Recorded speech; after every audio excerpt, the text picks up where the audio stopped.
Good morning, good afternoon, and good night to everyone watching or listening live or on demand. Welcome in. This is the Makeshift Managers Podcast. I'm Austin. That's a chair. That's Devin. Nice to be back, guys. Nice to be back. Everybody, I welcome in, tried. welcome in. Yeah, it's the segue of all segues. The three magic words and three magic phrases, and then you point towards me. I point towards you. Usual banter. Unusual sports week for sure. Like I cannot lie. No football has made my life quieter. Like far quieter. Well, it was a little weird because it was like, a little controversy in the Super Bowl, of course. There always will be for the losing side. Yeah. But for most of the week, it was kind of just like, hey, the Rams did what the Rams were supposed to do. They, built for this moment. They got themselves there. Um, not really. It's the first Sunday without football since August, so a lot of people are now like doing their startups and rankings and all this and all that, and it's like, damn, dude, I'm just hoping MLB is gonna come to an agreement. We're talking to you, Robert. We're talking directly to you. Figure it out for the love of but everything holy. but do you know something we all can agree on? Ooh. Ooh, that was not good.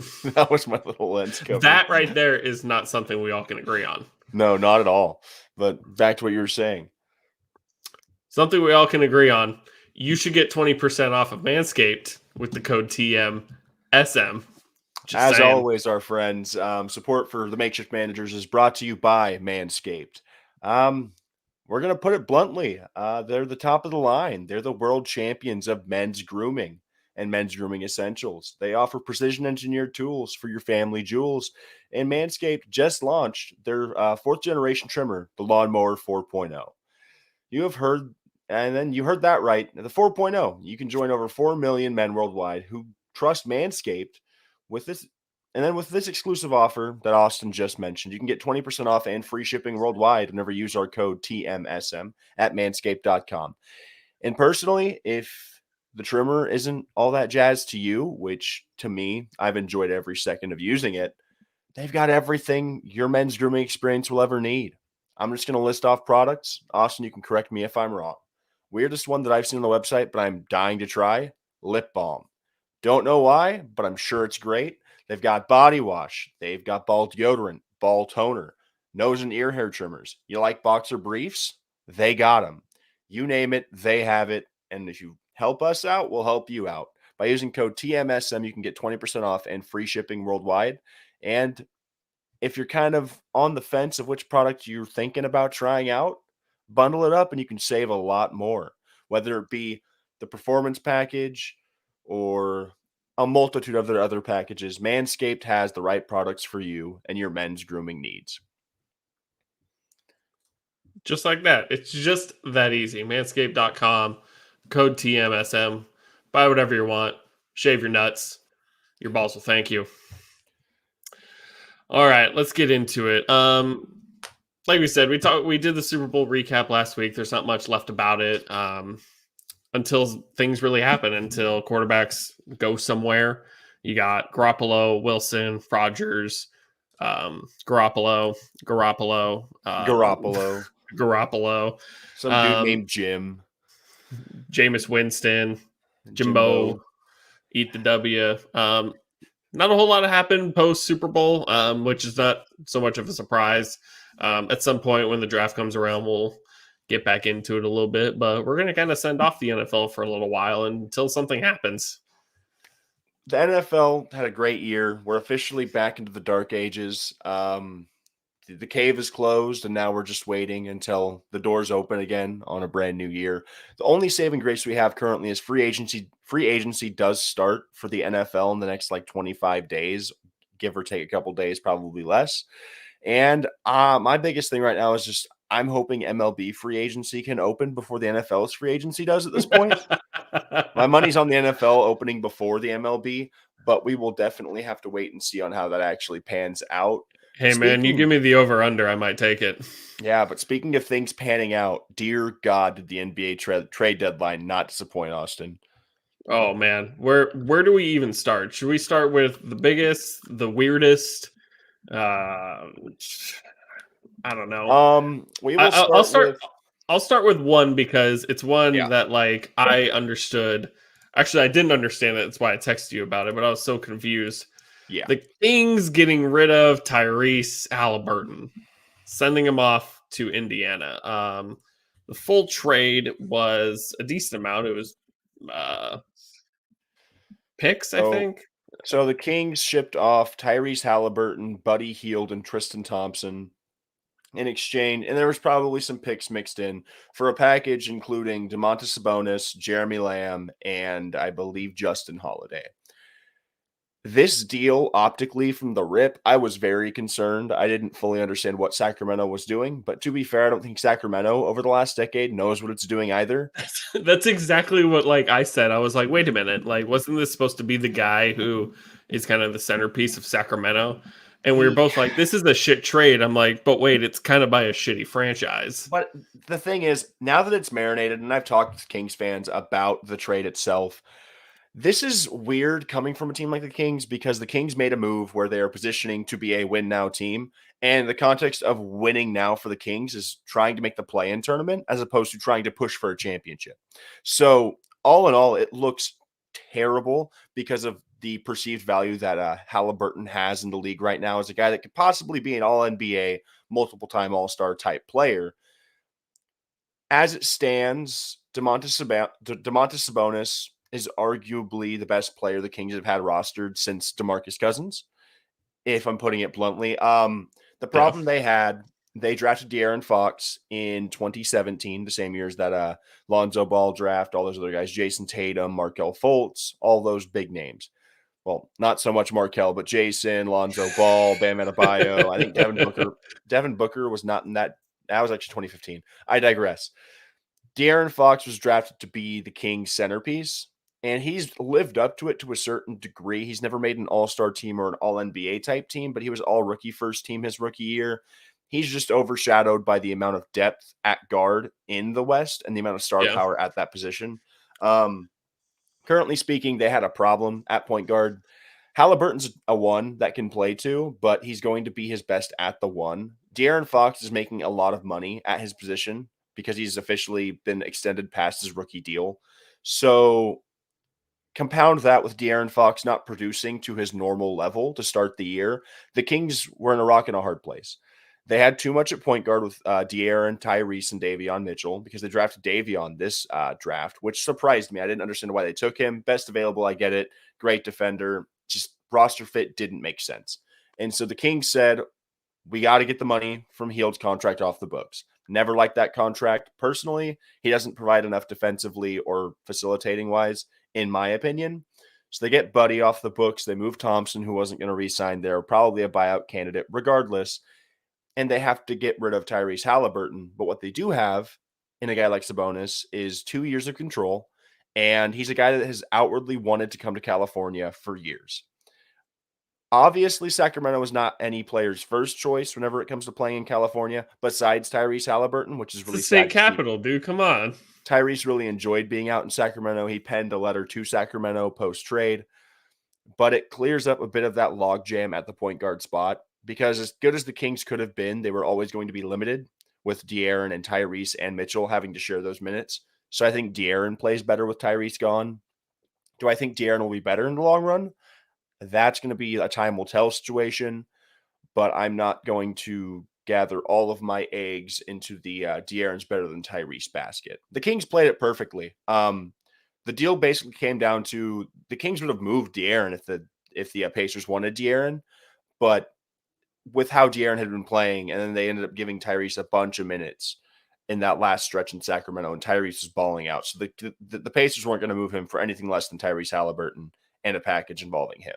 So the Yeah. Kings did what they had to do. Sabonis will be good. There's like a really fun wrinkle in this trade that I've made fun of my dad for a couple of times this week.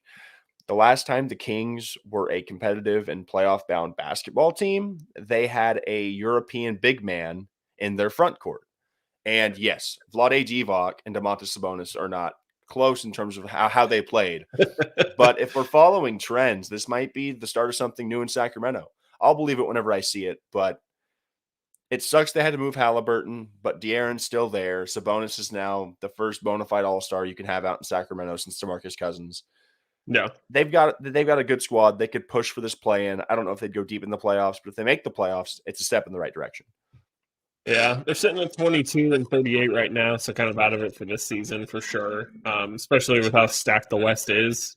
Oh my God, the Lakers are 27 and 31. Like you said, it'll have to be a see to believe type thing with the Kings because it's just been that way for the past decade now. It's just they've kind of always just been sitting still at mediocre or bad. They haven't blown us away really with anything with draft picks or trades or anything like that. So yeah, it just I think the biggest thing is that it looked like so weird on the outset because Tyrese loves Sacramento so much, and it's like, wait, you do? Hold up. Speaking of somebody who probably didn't love Sacramento, he didn't love Houston, and now he doesn't love Brooklyn. James Harden. Oh man, I could talk about this trade for the next decade. I don't know how you feel about this trade, Austin. I know you're not the biggest basketball fan. I love this deal for all parties involved. I like it more for Philadelphia, personally, just because It's great for Philadelphia because now how do I say the elephant in the room that is Ben Simmons, it's just been sitting there, right? It's like, is Ben Simmons going to get traded? When is Ben Simmons get traded? We knew that Ben Simmons was not going to play a single minute for the Philadelphia 76ers. It wasn't going to happen, regardless of what happened. And the second he got traded, he was going to be back on the court. It was pretty obvious that was going to happen. So in terms of seeing Ben Simmons back on the court, that's kind of cool, I guess. Philadelphia is going to absolutely rip him when he shows up. That's just kind of the way it's going to be for the rest of his career. Yeah. But Joel Embiid's having an MVP type year. The dude's absolutely annihilating the competition right now. 100%. To add James Harden, say what you want about James Harden, whether he is ring chasing or whether he, the Rockets missed 27 threes in a row. Like you can do all this. He travels this and that. He's still a great basketball player, and to put him in the spot next to Joel Embiid and the type of year that Joel Embiid is having, the 76ers have now put themselves in the best spot to win a championship. I don't think they could have done any better with what was on the market. Let alone we didn't even really know that James Harden is on the market at first, especially going into the season. It was going to be all Nets all the time. Durant, Harden, Kyrie. Now you have like half of Kyrie. But the 76ers kind of put themselves in the driver's seat now of the East. Daryl Morey, for all of his faults and all of his mess ups throughout his career, which there aren't a whole lot, he's made some very interesting rosters over the years. My thing with this trade is we went from about 2-3 months ago with the James Harden thing, or just the Ben Simmons thing. We were talking about Ben Simmons getting flipped for players like CJ McCollum, Harrison Barnes, you name it. James Harden was never really on the table for Ben Simmons straight up since last season, whenever James Harden was trying to figure out where he was going to go post Houston. And Houston kind of used Philadelphia as a leverage to absolutely fleece Brooklyn, because I think Brooklyn dealing all they dealt for James Harden last year, they'd be better off with the pieces they had pre-Harden trade. Yeah. Jared Allen's an all-star. Karis LeVert's playing good minutes for the Cavs. They had some really good pieces that got flipped in that deal. But for me, the Sixers made off like bandits for me. Harden missed the deadline to opt into his contract for next year, but every report I heard before he missed the deadline for the paperwork to go through was that he was going to opt in. And the only reason he isn't opted in is because he was late on that paperwork. The Philadelphia 76ers got James Harden for Seth Curry and Andre Drummond, and a first-round pick next year that'll probably be between 24 and 30, and a 2027 first-round pick that isn't going to matter. By the time that 2027 pick is conveyed, Harden's close to retirement, Kyrie's close to retirement, Durant might be retired. So all things considered, the only player that'll still be standing is Ben Simmons.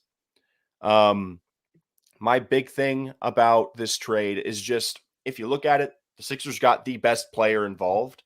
And congrats to Daryl Morey, because for me, Daryl Morey did something extremely smart in this trade by acknowledging that his best player is having the best year of his career while also staying as healthy as he ever has been. Hey, man, trust the process. Because Trust the process. for as good as Joel Embiid has been this year, he has never been healthier. And for a player like Embiid, who can never seem to stay healthy for a full year, if you take his one full healthy year to this point in his career and you don't optimize it and maximize what you can get out of it, if I'm Embiid, I don't know what I'm saying coming into next year. Like, I gave you guys everything I could have this year, and you guys didn't do a single thing to help me out. Because if they would have gone into the playoffs with Andre Drummond and Seth Curry, as opposed to a James Harden, they're not playing for a championship. This move, while they lose depth and a little bit of shooting, it gives them one of the most dynamic players in NBA history. And I know James Harden has looked like he's lost a step. He's gained some weight. He's not as quick as he was in Houston. But at the heart of it, he has the same brain. He has the same shot, same dribble package. James Harden gets to the line, makes shots, and he's one of the better distributors we've seen over the last half decade. He was a point guard in Houston for like 6 straight years, leading league-leading offenses.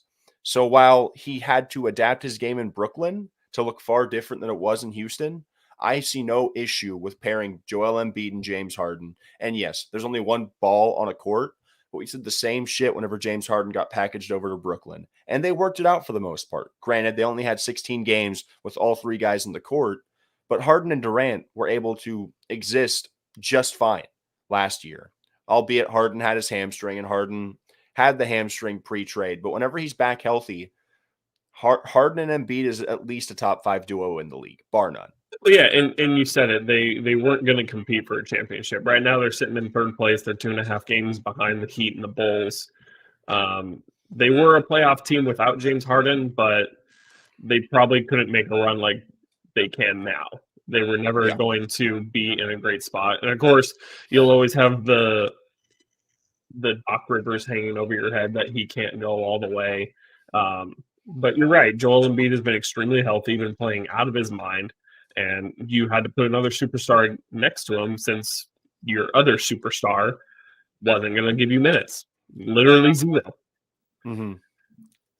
And I think an even bigger deal to this is the fact that they didn't have to give up Tyrese Maxey. That was huge. That was huge. I know the Nets were aggressive in their efforts to get Ben Simmons for a James Harden. And the fact they didn't give up Matisse Thybulle or Tyrese Maxey is insane. Their starting 5 on paper right now is top 10 in the league, regardless of how you feel about the pieces involved. Tobias Harris is not a number 2 in any NBA championship level offense, but if Tobias Harris is my 3 off ball, shooting jumpers and driving off of kickouts, I do not hate it. He gets paid a lot of money, but he's going to be just fine. Biggest thing for me is you got to look at the trade as objectively as possible. The Sixers did not move Ben Simmons as a basketball playing asset. Ben Simmons was a complete loss for the year. He was not going to suit up for the Sixers at all. He said, I'm going to eat the money off of my contract. I can live without it, because he can. The money that these players make coming into the league is insane compared to what it used to be. So you give me a top 15 guy on the planet right now for a fringe starting shooting guard on what the Sixers were without a Ben Simmons, and a backup big man. Because I get Andre Drummond can put up stats, but he hasn't been a productive player to winning since, I don't know, in Connecticut. Like, he played in Detroit and put up empty stats for years, was a rising stars player, never made an all-star team, went to LA. We sucked whenever he was there because Andre Drummond is not a winning player. Yeah. He will put up stats with Brooklyn and he provides them depth, but he's not going to start over a Nick Claxton. And if he does, it's not going to be for the benefit of their team. So Seth Curry is cool for the Nets because Kyrie Irving can't play every other day because of whatever's going on with the New York City mandates. But this deal makes Philadelphia immediately better, and it makes them and if Harden stays, it only extends the window that they currently have. Does it make the Nets worse? I think so. Right? They're only The 3 thing games is, above 500. They're not playing 500 at home, which makes sense. You don't have Kyrie Irving. I don't even think Durant has been healthy. I don't know if Harden's been healthy all year.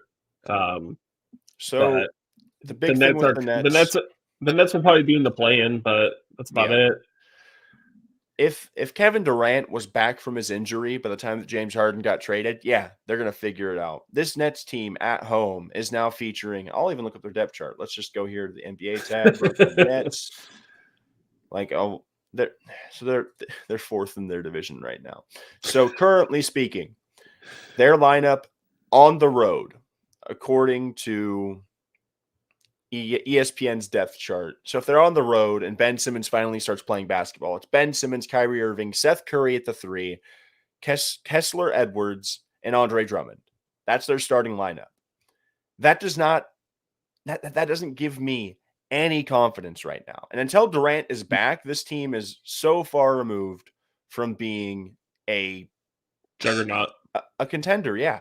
There's Yeah. just no way for me to sit here and say that there's just no way. They added Goran Dragic, which is cool, but Goran Dragic is not tipping. He's not going to tip the scales for me because Yeah. with Dragic, you're just adding another point guard. If Kyrie's not going to play every home game, Dragic there is cool. He's a nice stopgap, but they're Well, missing well, size at the 3.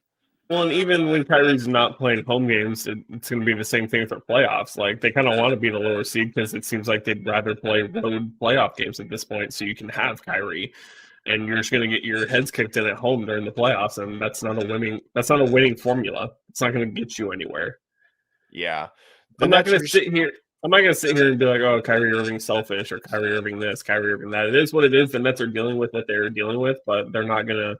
They weren't this juggernaut that they were at the beginning of the season, and they're not going to really scare anybody when you have to line up against them in the playoffs.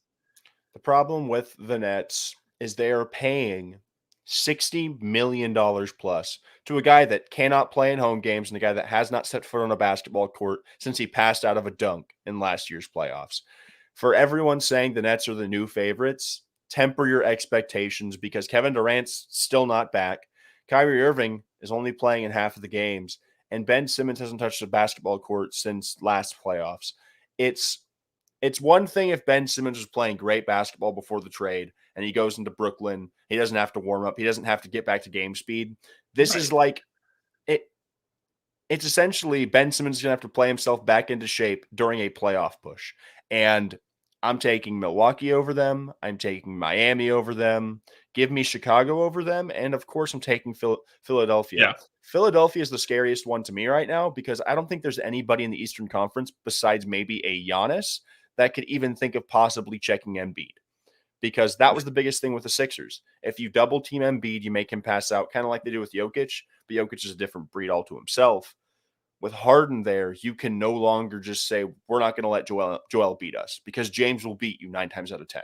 Oh, And if yeah. you think 100%. I'm wrong, I'm going to point you straight to that game in Golden State like 2-3 years ago, whenever it was Durant, Curry, Clay, and Draymond. Whenever Katie had to go out of bounds by 3 feet to save a pass, that wasn't called out of bounds. And then Harden gets a 4-point play to close out the game. Harden is Yeah. that dude. And as soon as he starts coming back with that, good luck, Eastern Well, Conference. that's why Philly got him. Like right Yep. there, he'll win games when Joel is shut down. When and if you can shut him down. And if you look at the top 4 teams that the Nets would have to play right now, they'd play the Heat. They could play the Bulls. They could play the Sixers, or somehow if they made it to 5, they'd play the Cavaliers. They might I be able to beat the Cavaliers, but the Nets are never going to make the 5th seed anyways. So what does if it it, matter? if Durant's in any playoff series, the Nets have a shot. True. But until Kevin Durant's back on the court, I think he's dealing with like an MCL sprain. So Yeah. I don't trust the health of their stars. And their fringe guys just don't inspire me that much. I like Nick Claxton. I like Daron Sharp. I like Cam Thomas. They have some cool young pieces, but everybody else, it's aging veterans that are there on like veterans minimums, or you got guys like Drummond. Drummond's even making like $2 million a year. Their highest paid role player at this point is Joe Harris, and he hasn't touched the court in what feels like 2 months. So if Harris isn't going to come back, it's just they're so hurt, and I don't expect anybody to be back ASAP. So it's just they're going to slide further. I don't expect them to surge up the rankings unless Kyrie goes. And the thing about it too is, I listened to a podcast last week, and from the time that I was listening, I know. Could you? But on that podcast, someone mentioned that Kyrie only has like eight more road games this year or something. Like the Nets have a lot of home games coming down the stretch, so Kyrie can't even play in those.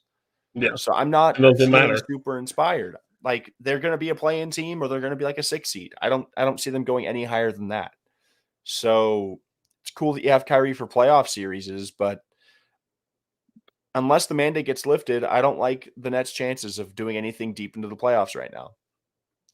And I don't foresee any mandates getting moved anytime soon, especially in New York City.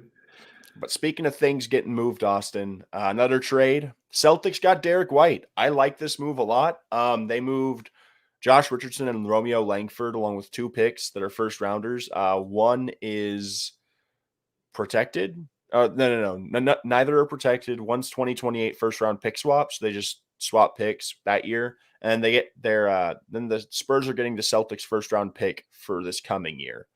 I like the trade. The Celtics are a pretty good team. They lacked identity for most of this year. They've got 2 of the best two-way. They have one of the best offensive wings in Jason Tatum, and arguably one of the best two-way wings in Jaylen Brown in the NBA currently. They were lacking that identity of like moving the ball. They had a lot of scoring type guys with like Dennis Schroeder. Marcus Smart likes to try and score the ball a lot, but as of right now, adding Derek White into the mix, he's a guy that can score the rock. He's a guy that can pass the rock, and he doesn't need to shoot 20 times a game. He's Yeah. provided excellent depth and excellent size for his position, and they've been playing out of their minds as of late. They beat the fucking Sixers by like 50 points the other day or some shit. It was crazy.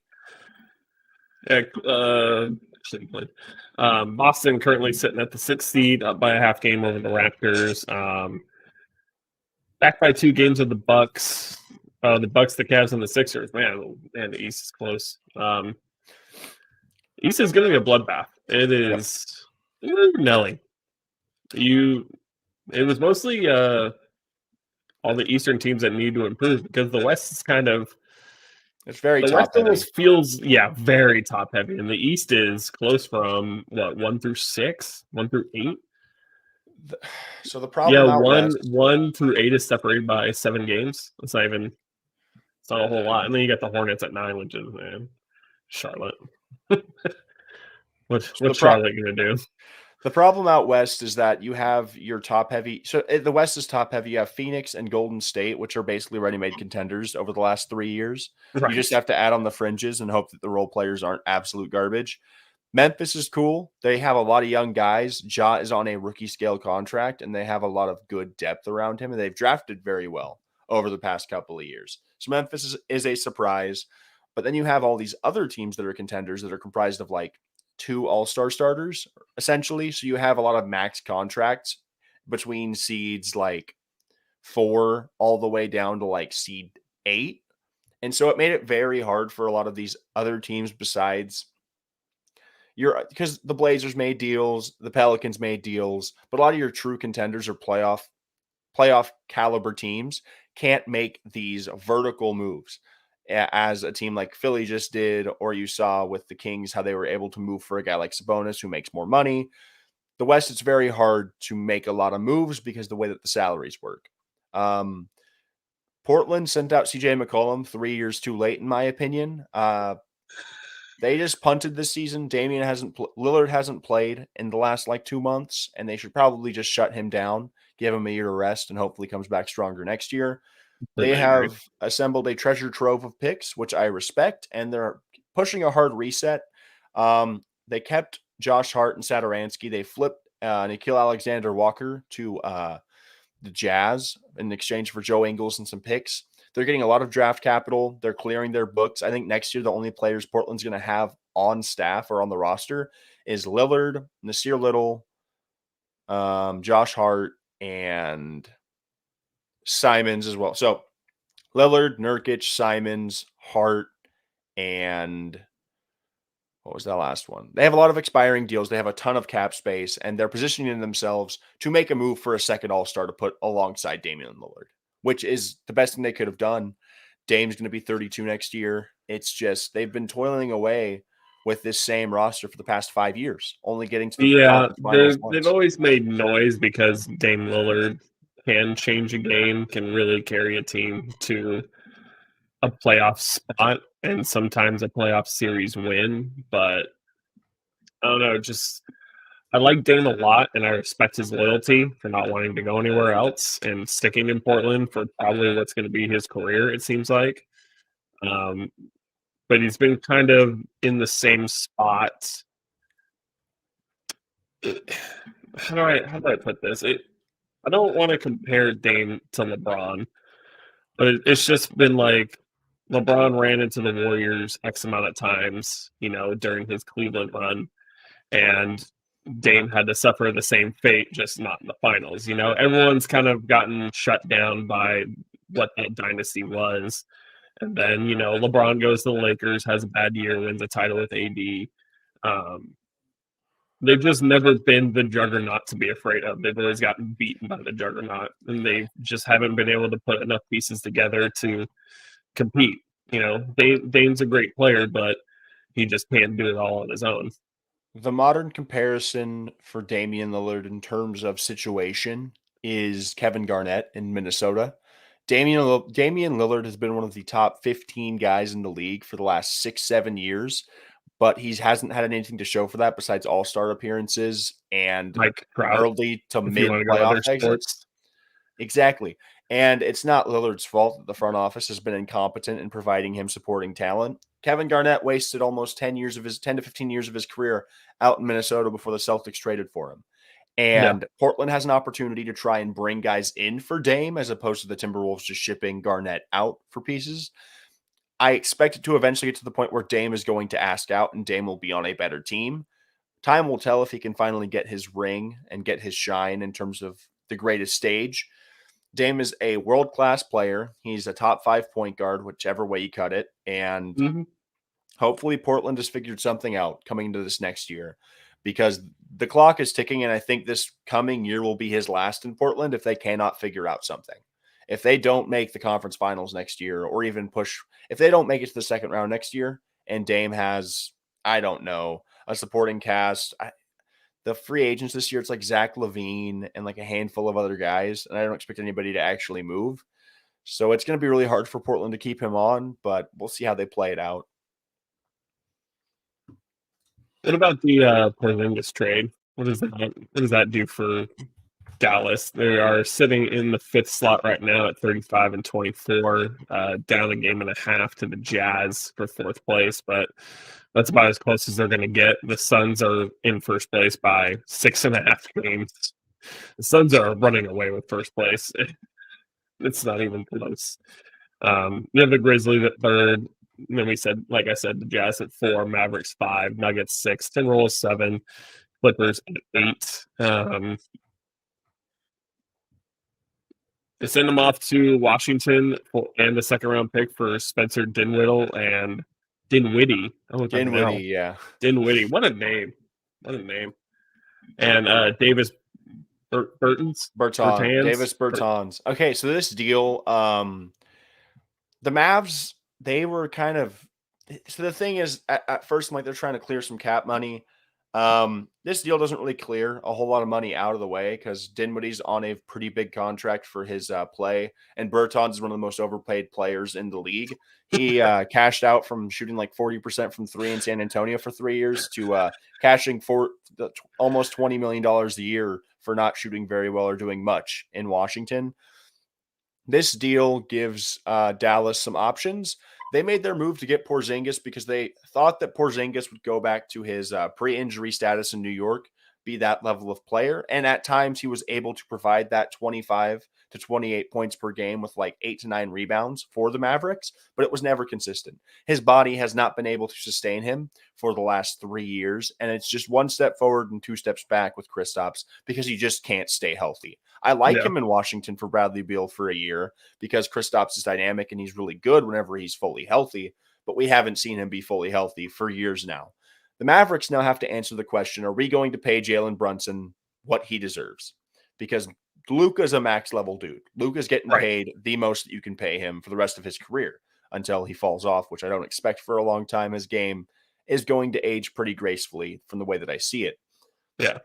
Dinwiddie plays the same role as a Jalen Brunson, and they will probably basically this gives them a counter to whatever it is they thought where they were going to have to do in the offseason because they had the two max guys, Kristaps and Luka. They needed to re-sign Dorian Finney-Smith, which they did to like a 4-year or like a 3-4-year $50 million deal. Congrats to Dorian Finney-Smith for getting his bag. But now they can look in the offseason to possibly sign and trade a guy like Jalen Brunson to a contending team for a good piece, as opposed to having to just match. Now that they have Dinwiddie there, who's under contract, and he can play a serviceable NBA point guard. Let's not forget him in Brooklyn for 2-3 years when he was helping keep that team afloat. The D'Angelo Russell years where they were all dancing on the benches. He's a pretty good player whenever he can put it all together. He soured in Washington due to just some bloviating on his part. He thought he was better than he actually is to a certain extent. But I think alongside Luka, Spencer can be a productive player. And if they don't want to commit to Brunson, Dinwiddie being there allows them to pivot off of Brunson and trade him in a sign and trade. There you go. It's just that easy. I mean, if you look at the Wizards, they're in the 11th spot, 27-31, but to get to the 10th spot, you're down a game to the Hawks. The Knicks are still technically in it, and that's about as close as it gets. The Pacers are 20-40. They're kind of out of it at this point. Bottom three teams are going to be out of it, but do you think you could push the Wizards to a play-in spot? Hell no. No way. No way. Not happening. The Washington Wizards, when fully healthy, are cool, and they started the season shot out of a cannon, but they are who we thought they were. Bradley Beal is a really, really good player in terms of NBA starting caliber players, but he's been out for a while now. If you look at their roster, you got Raul Neto, KCP, Corey Kispert, Kyle Kuzma, and Kristaps. Corey Kispert's cool. He can shoot the ball. He can shoot the rock. They got Denny Avdija or Avdija. They have some really cool prospects and players. Raul Neto is not a starting point guard on a playoff team. KCP is cool as a bench piece. Take it from a Lakers fan. He was instrumental in our championship year. And Kyle Kuzma is a really good player, especially whenever you let him score the rock. But this is not a playoff team by any stretch. Even with Bradley Beal, they're barely pushing for a play-in spot. And with how loaded the East is, there's no way they're making it in. Because you have teams like Charlotte, New York, Atlanta, just to name a few, that are going to be fighting for that same spot that Washington thinks they may have a shot at getting. Their best bet, try and get a good draft pick, come into next year, try and bring in somebody through free agency, bring back Kuzma, bring back Porzingis, and bring back Beal, and try and figure something out with this team. Because a big thing for them, too, is Hachimura hasn't been playing a lot this year, and he's a really good player. I like him a lot. Any other trades? We won't talk about Anthony Davis and his poor ankle. We won't. Oh, well, I will not tolerate any Anthony Davis slander. Never have. I'm not saying it's slander, but it just keeps going downhill for that guy, unfortunately. Montrezl Harrell got swapped over to the Hornets for a package including Ish Smith, Vernon Carey Jr., and the 2023 second-round pick. It's cool for Charlotte. Doesn't answer their questions in terms of like defense at center. It affords them more scoring whenever LaMelo's not on the court or Bridges, and it allows their offense to be more dynamic because Harrell is a really good scorer at his position. I just don't think it turns the table for them. They're still a play-in team, and they might make the playoffs with him, but if they get bounced out early, I would not be surprised. Yeah, I mean, what can you really expect when, you're going to be one of those play-in teams? You slip in at the 8th, 9th, whatever seed, and then you're going to play the Heat, the Bulls, and the 76ers in round one. And the final trade I'll talk about is that 4-teamer between the Bucks, Clippers, Kings, and the Pistons. Marvin Bagley is no longer on the Kings. They shipped him out to Detroit. Big thing out of this deal, the Bucks got Serge Ibaka, which is huge. Ibaka is still a serviceable player in limited minutes. I think he'll be good for their front court whenever they can't have Brook Lopez out there because he hasn't been healthy all year. The Kings got their guy. 2 years ago, the Kings were trying to ship off Bogdan Bogdanovic to the Bucks for Dante DiVincenzo and a package of other stuff. There was tampering involved. The deal never went through. Monty McNair finally got his guy. It may have cost them Tyrese Halliburton, but DiVincenzo was in Sacramento. So here's my question. Yep. I don't even know if you have the answer to this. What did Marvin Bagley to the Pistons do? They're Nothing. 13-45. What was the point for the Pistons to be involved in this? So the Pistons moved. They got. So who did the Pistons actually move in this trade? So they moved a second round pick. So 2 second round picks from Detroit got moved. Marvin Bagley was a top 5 draft pick like 3 years ago. And I'm not saying Marvin Bagley is like the greatest player on the planet, but Kings fans have been in my ear for years saying, once Marvin gets healthy, look out. He has talent. Will he ever actually fully realize it? I don't believe so. It's a cheap flyer on a guy that was a top 5 pick less than 4 years ago. If he doesn't pan out, who cares? It's not like Detroit was actually going to use the second round picks for anything. I mean, I guess it's so odd to me when stuff like that happens. It Yeah. just I don't know. In terms of the NBA in general, I look at the standings and I don't see really any surprises. We talked about the Cavs a couple weeks ago when we were catching up before the Super Bowl. We like the Cavs a lot. The Bucks at 5th, 6th is the Celtics. The Raptors are 7th. Nets are 8th. In the West, you have the Suns, the Warriors, the Grizzlies, the Jazz, the Mavericks, the Nuggets, the Timberwolves, and the Clippers. The Lakers are, not having a good time. They'll probably be a playing team most likely at 4 games under right now because LeBron James just will get you at least to that spot to play a 1-game playoff. But is there anything you got as we kind of approach towards the end of the season? The Suns are in a very, very advantageous position. Chris Paul's out for 6 to 8 weeks. If Golden State's going to claim the 1 seed, it's going to have to be in this next 2-week stretch. The Grizzlies are the biggest surprise in the West. I think they'll stay the 3 seed. From the Jazz all the way to the Clippers, I don't love any of these teams. If the Nuggets can get Jamal Murray and Michael Porter Jr. back before the playoffs start, they're very intriguing. Jokic should win MVP 2nd year straight. The dude is absolutely magical. But the Jazz don't have enough offensively. The Mavericks don't have enough defensively or offensively. The Timberwolves, biggest surprise of the year for me in the West, just besides the Grizzlies. Cat's finally going to get some playoff exposure. Anthony Edwards 1 year better. D'Angelo Russell, he's a good guy out there in Minnesota. The Clippers at 8 are scary because if Kawhi and PG somehow can miraculously make their comeback this postseason, they skyrocket as probably the worst team you could play in an early round, especially as a 1 or 2 seed. The Lakers, we're just going to need LeBron to say, get on my back. And maybe Russ starts to figure it out. Who knows? Davis won't be back for a month or 2, so that really hurts. Trailblazers probably drop out. Were you surprised that Russell Westbrook wasn't traded? Or did you think all the rumors of people thinking he was going to get traded was just kind of, he's going to stay? It's hard to trade him to begin with. The fact That's that what I his was deal thinking got too. moved twice in the last 3 years boggles my mind. Literally Washington, because he went from having the most unmovable contract in basketball to being moved twice. Same should happen to Chris Paul. Like this happens all the time. Like you go from having an unmovable contract to being flipped twice in 3 years. We wouldn't benefit from trading Westbrook. The best thing we had on the table was like John Wall, and we'd have to like lose our draft pick. So I'm not going to sit here and say we could have been better off moving Westbrook. It's just kind of Palenka made the bed, so we're just going to have to fucking lay in it, to be honest. We suck, and it's no fault of anyone's besides our own. Point blank. The Heat, or not the Heat, the Eastern Conference, where the Heat are the 1 seed, super interesting. Separation from the 1 seed all the way to the 8 seed is 7 games. If you look at the separation from the Suns to the Lakers, it's 21. So the West is very top heavy. The East, the Heat could be the 6 seed and the Bucks could be the 1 seed, or the Nets could somehow find their way to being the 4 seed. None of this is going to be the same by the time that the season's over. If I had to pick my 1 seed, I think if James Harden comes back soon, Philly should be able to secure that. Yeah. I think the Bulls should be a top 3 seed. I think the Bucks possibly move into a top 3 seed as well. The Heat have been very good. They have not had a fully healthy team for most of this year. The fact that the 1 seed is miraculous, and I think they're a dangerous team in the playoffs.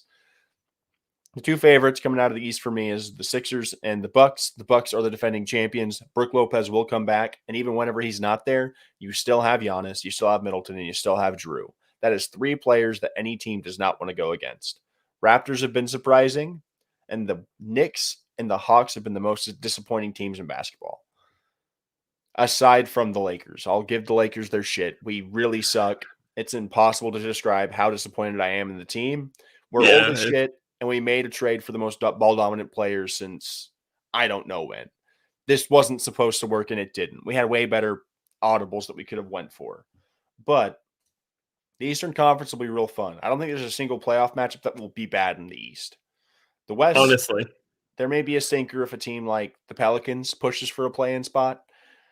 I think out of all the teams that are sitting around that area, the Clippers and Lakers, I think, should be locks. The Blazers are probably going to drop out of it. They're very young, and they don't stand to gain much from a play-in to making the playoffs, playing a series. Dame's not going to play this year. You should try and get the best draft pick possible. Not saying to tank, but I'm not thinking that they're better off making the playoffs. The Kings, if they figure their shit out, I guess, could try and make a push. I don't see it happening, but they made the move for Sabonis, so they're all in. So hopefully they can do it for their own sake. It's so weird to say that. It's But Spurs and Pelicans, I think, are the two that probably sneak up past Portland to finalize that 4-team swath for the play-in stuff. all right. Until the NBA figures it out a little bit more, we'll close the book on that. About what, 20 something games left? 30? It varies a little bit from team to team. You got the Warriors who have played 59 games, 58. So yeah, about 25, 20 something games left, about a month or two left in the season. We're getting there. Who knows with the pandemic? Got 54 days, so it's not going to – we're going to blink and the playoffs will be here. Honestly. Any thoughts on the All-Star game? All-Star It was weekend, cool. for that matter? It was cool. I liked that LeBron hit the game winner out in Cleveland. Skip Bayless was human. Steph winning the MVP makes a lot of sense. The dude shoots the ball better than anybody in the history of basketball. There's no defense being played. Surprised he hasn't won it more often. 50 points is great. AD still has 52 for the most in All-Star game history. Shout out Davis. I'm pretty sure I didn't call it on the podcast, but I was in halftime rooms throughout the last month or so talking about, like, in the chat, I was like, I think Cat's a dark horse to win the event. He went out and fucking won it. Shout out Karl Anthony Towns. I thought Toppin was going to win the dunk contest just because Jalen Green's cool. He has a following on social media. Juan Toscano Anderson, I don't know when's the last time I've seen him play important minutes in a basketball game. And I wasn't impressed with any of the contestants for the dunk contest, but Obi Toppin has been bringing the thunder since he was at Dayton. That guy was going between the legs in game. So it was like, he has to pull something out. The contest was the worst one in years. I blame Zach LaVine and Aaron Gordon for that, but it's cool to see stuff out in Cleveland. The NBA 75 ceremony they had at halftime was really cool to watch. Yeah, it I like sucks that. seeing all the people that passed away between the 50 and the 75, but it's cool to celebrate the legends of the game and some of the guys that are still playing today that have cracked that ceiling. It's just cool to see all those great players grouped up into the same place. Very thankful that I was able to actually witness that. Yeah, and Michael Jordan being there made for a bunch of memes, so that always gets Daytona Twitter earlier in the day. There's a meme he saw gambling in Team Durant's locker room, said, "Fuck it, where's my private jet?" Hey man, whatever works. Okay. Yeah. In terms of Major League Baseball, the owners, Bob Manfred, I hate you so much. And the Players Association met for over, I think it was a couple hours today, which hopefully is a good sign that they actually want to get a deal done. The deadline is set for a week from today. That if the deal is not made by next week's deadline, the season will not start on time. I think spring training games got pushed back to March 5th. We still have a massive free agency pool. We still have Chris Bryant, Carlos Correa, Trevor Story, Clayton Kershaw. We have a lot of big name free agents who are set to make a lot of money. Juan Soto is looking for $500 million. Give him the money, damn it. You traded away all of his friends. Give him something to fucking hold on to. Speaking of Juan Soto and the Washington Nationals, we don't have a choice. We're going to start our division breakdowns next week, starting with the National League East. Um, After that, we'll go to the AL East, then the NL Central, AL Central, NL West, AL West. So every Monday for the next 6 weeks, we will be covering baseball divisions.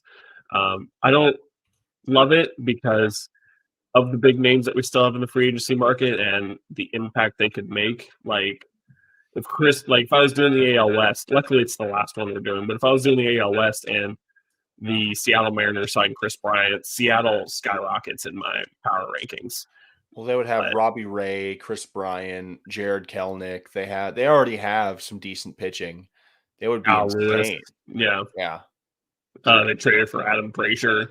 Mm-hmm. Um, the Dodgers need to make moves in order to move up in my rankings because the Padres have Bob Melvin. I feel like that's skyrocketed them for me. It is always nice to have a competent person leading the way, and Bob Melvin is definitely that dude. Honestly, any guy who could put up with the A's for as long as he did and taking them to where he did for so many years, um, dude's a Hall of Famer in my book as a manager alone. The accolades aren't going to be there for Bob, especially in terms of playoff wins, but they have ran into Justin Verlander multiple times, and they kind of just got in their own way. But all in all, the point is Bob Melvin going down to San Diego skyrockets that team in my eyes. Even though they moved Adam Frazier, they're still a stacked team, and he will, in my opinion, make the right moves that could lead him to an NLS title. So we're hoping the deal is made for next week. It really looks like the owners and the Players Association finally give a shit about Yeah. about getting a deal together. We already have some things. Apparently, we're going to have 17 playoffs, which me and Devin are going to go back and forth on. He likes it.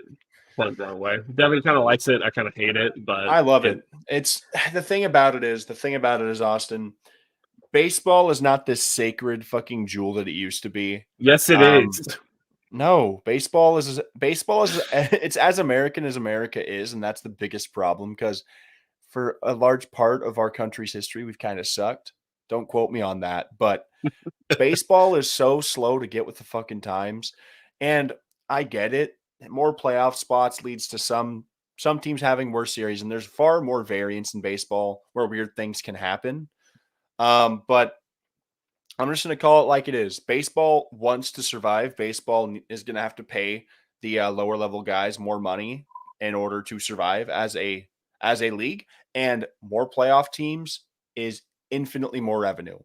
It's more concessions, True, it's yeah. more seats, it's more advertising money. The only way for baseball to grow and for the players to be as satisfied as the owners are is to expand the playoffs. It's the first step to actually improving the game. Yeah, and I can sit on my soapbox all day and be an old head and talk about it. And all in all, growing the game revenue wise is what will help it overall because we don't market the players very well. And ticket prices aren't going up because of player salaries. Ticket prices are just going up because of the economy, and that's just the way it is. Like normal guys like me and Devin can't. Capitalism. Yeah, me and Devin can't go to playoff games. If we go to a World Series game, it's a once in a lifetime type deal. We might never get to go again. The Super Bowl, the cheapest ticket out for the Super Bowl I saw on like StubHub was like $6,000. Yeah, it's a Professional once in a lifetime sports. thing that you have to put your life savings into, and even then, those seats are terrible. Yeah, it's no longer just sport; it is spectacle, and that's fine. Sports over the last 30 years have transformed from this because ideally, sport itself is just a game. This is so far past the game that you can call it sports, but at the end of the day, all this shit is just entertainment. Like, yeah, they're still playing the same game, but the terms and conditions are far different now. Baseball will change as capitalism deems fit. Same thing with the NFL, same thing with the NBA, because cash is king. The biggest thing for me is that baseball is obviously the most played game in terms of games in a season. So, in generally, in 162 games, you're going to find out who the best teams are and who those 5 teams on each side.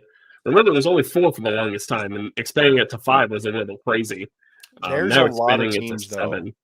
There's a lot of teams that missed out that realistically could have made pushes this previous year. The Phillies were really hot for a second there, and they just Sure. missed the playoffs.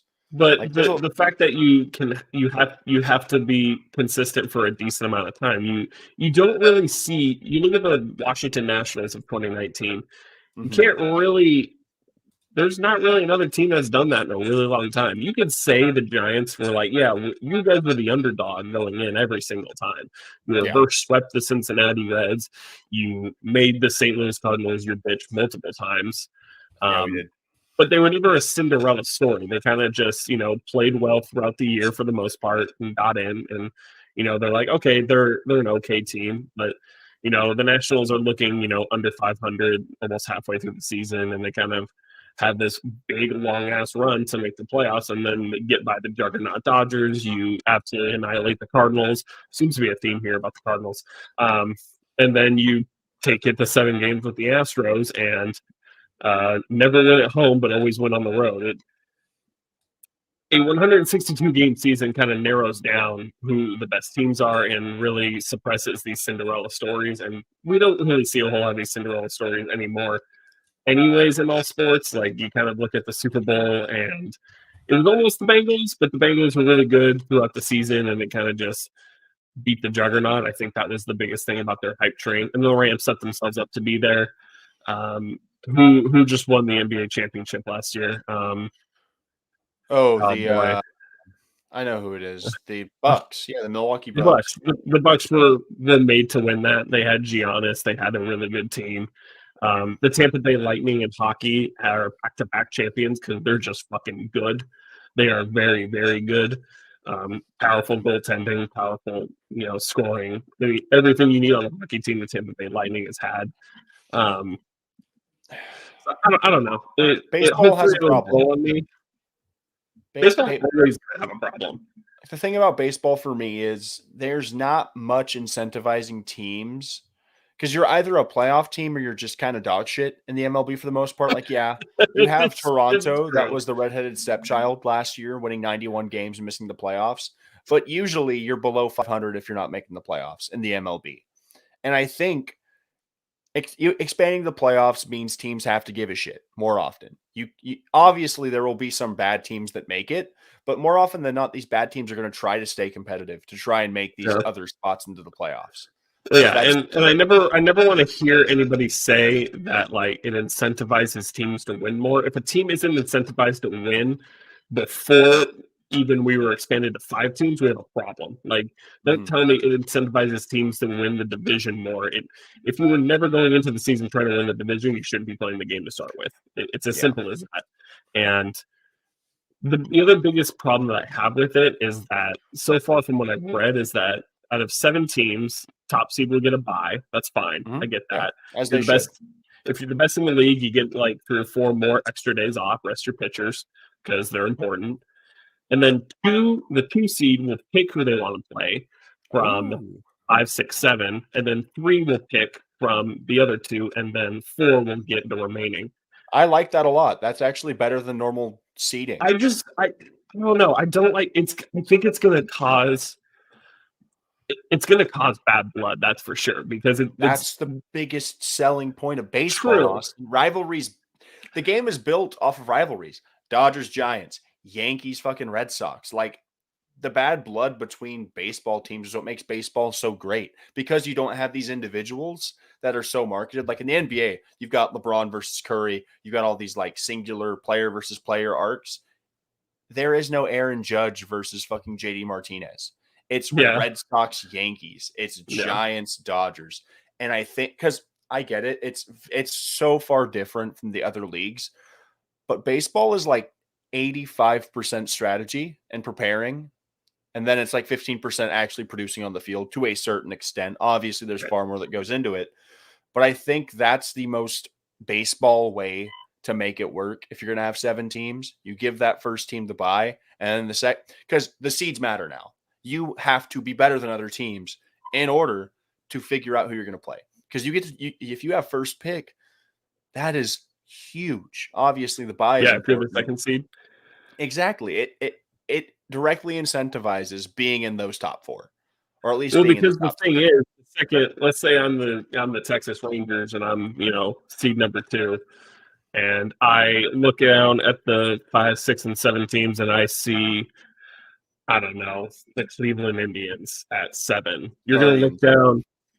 down. Oh, you're right. The Cleveland Guardians. You're going to look down, see the Cleveland Guardians at 7. You're going to be like, oh, looks like they moved this team out of this. I'm going to pick them. Immediately, instantly, Cleveland's going to be like, take the lead, huh? They can lead us, huh? It's immediately going to cause. I don't That's know if that's a fine. problem. The more I think about it, more, but that's gonna happen instantaneously because obviously, as a second seed, you're gonna pick your best matchup, i.e., the weakest team on the board. In a league that has gotten smarter and smarter over the last 2 decades, I think giving managers and these front offices and teams the ability to pick who they're going to play in their first round playoff matchup it's paramount to the state of the game. We have gone from counting stats to analytics and advanced stats. And I think with the analytics teams inside of these organizations, I think teams will be able to make educated decisions about who's the best team they can play. Because odds are some teams are going to pick a seed that's higher than the other because they match up better. So it's not just going to be this cut and dry thing. Well, yeah, if you have, I don't know, if you have a bunch of lefties and their lineup dies against lefties, you're going to pick them. right? And It's like I'll go back to my example. If the Rangers have like Clayton Kershaw, and Clayton Kershaw is 15-1 with an ERA of 0.92 against the Guardians, you're like, well, I guess who I know I'm throwing out game 1 because we could easily probably take game 1 against the Guardians. Yep. It's easily going to be that. How does your best guy line up against it? Because the way it's supposed to be, it's going to be 3 home games for the top seed, whoever picks the team. Yeah. It'll basically be the same way as it was in 2020, except instead of 8, it's 7. I'm not too sure. I'm pretty sure. I would assume it's 3 division winners. I don't know if they're taking all the second place teams and then a wild card winner. I need to dive into it more. But we'll see. It's the correct answer for the players to get more money at the same time, not tacking on more regular season games. Because adding playoff teams, it's new age and it's going to be different than what we've seen in baseball. But all things considered, it's the next best step to getting the players what they want while also appeasing the ownership groups. Like I said, I don't know if it's official yet, but we will see soon. Once the CBA gets set up, hopefully soon, we'll see. But we'll start our division previews. We'll start next week. We'll be done by the first week, the first Monday of the season, if it does start on time. So we won't be our opinions won't be changed too much by 3 or 4 games by teams, because that'll be the AL West. And, I'm pretty kind of confident in my takes in the AL West and how it's going to go. Unless the A's spend $600 million or something. But we know that's not going to happen, so it's not matter. So that would be a lot of fun. I'm really excited to talk baseball. It's been brewing for a while, ever since what's their faces won the world title. It's been that long already, huh? The Braves. The Braves. There you go. I think Freddie Freeman's still on the market. Yeah, Freddie Freeman's Matt Olson might get traded. There's so much. We need a new deal now. Seiya Suzuki hasn't been signed yet. He's the biggest Japanese prospect to come out since Shohei, it seems like. There's a lot of stuff that needs to get moved. Yeah, because it sucks that we're going to do the NL East first, because if the Braves get Freddie, I think they're the favorites. If the Braves don't get Freddie, there's going to be a problem. If Freddie comes back to the Braves, they're the favorite in the NL. Until proven otherwise. You're going to give me a team that has a league MVP who's still in his prime. Freddie Freeman is still hitting the shit out of balls and playing a great first base. You give me Ozzie Albies, another year older. Dansby Swanson was really good in that postseason run. Austin Riley was the best third baseman in baseball for that playoff run, in my opinion. Yeah. That dude was hammering shots to center field. Then you bring back Acuna, who is arguably the best player in baseball when fully healthy. Arguably, you can put some guys over him. Obviously, Mike Trout exists. Shohei was insane. I think Soto might be the best guy in the division, but don't tell Ronald. And then you've also got Soroka coming back from injury and a pitching staff that overachieved to a certain extent in the playoffs, but is rock solid. And you're also returning Peterson, Rosario, and Soler. Not to mention Ozuna might come back this year.